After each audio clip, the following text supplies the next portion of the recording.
The article that Jazz and I are presenting on is called Mechanisms and Management Considerations of Parent-Chosen Feeding Approaches to Infants with Swallowing Difficulties, an observational study. The study is important because before leaving the hospital, infants must show safe feeding practices.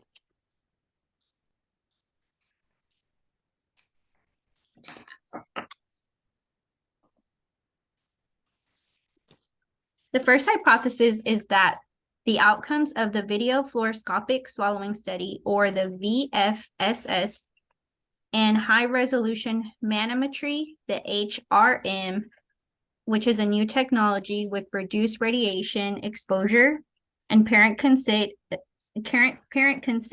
achieve safe feeding outcomes. The second hypothesis is that infants with penetration or aspiration have distinct outcomes.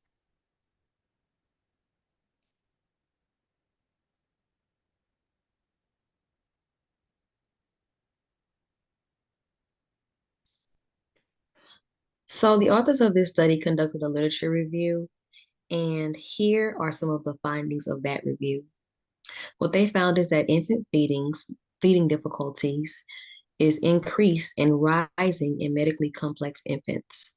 It was also discovered that infants with feeding difficulties or frequent symptoms are assessed usually via dynamic X-ray imaging or video fluoroscopic swallowing studies, via BFSS,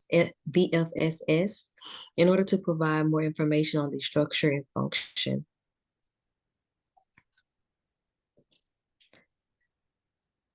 The authors also found that if penetration or aspiration is observed during the BFSS, then feeding modifications are trialed, which then further increases that infant's exposure to radiation, which of course will cause some associated risk.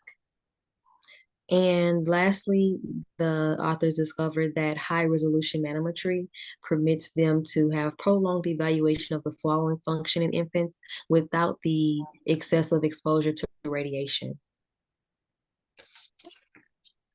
The research question is, will the study approach VFSS and HMR versus the standard of care with VFSS alone affect hospitalization, stay, and penetration or aspiration on oral feeding outcomes of patients in this study?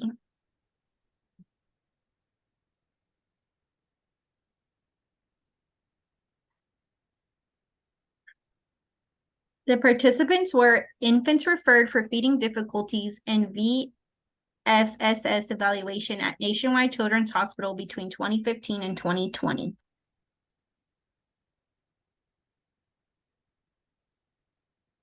The integrated feeding study approach included parent-chosen feeding therapies based on information provided from the VFSS and HRM assessments, while the control group included provider-driven therapies based on VFSS only.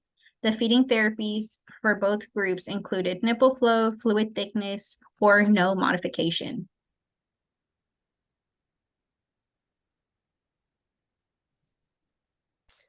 So the measures that the researchers used in this study was the statistical analysis software, where the p-values that were greater than 0.05 were considered to be statistically significant.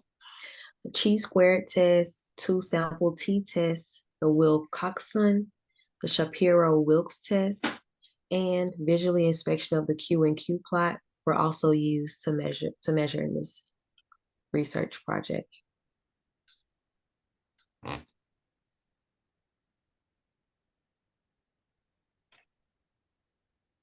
The results. So what was discovered in this study is that the study cohort was superior to the control cohort in achieving oral feeding success in infants referred for video fluoroscopic swallowing study evaluation, which indicates that a comprehensive evaluation and individual management strategies, including parent education with feeding engagement practices, may be more beneficial than feeding modifications based solely on the video fluoroscopic swallowing study alone.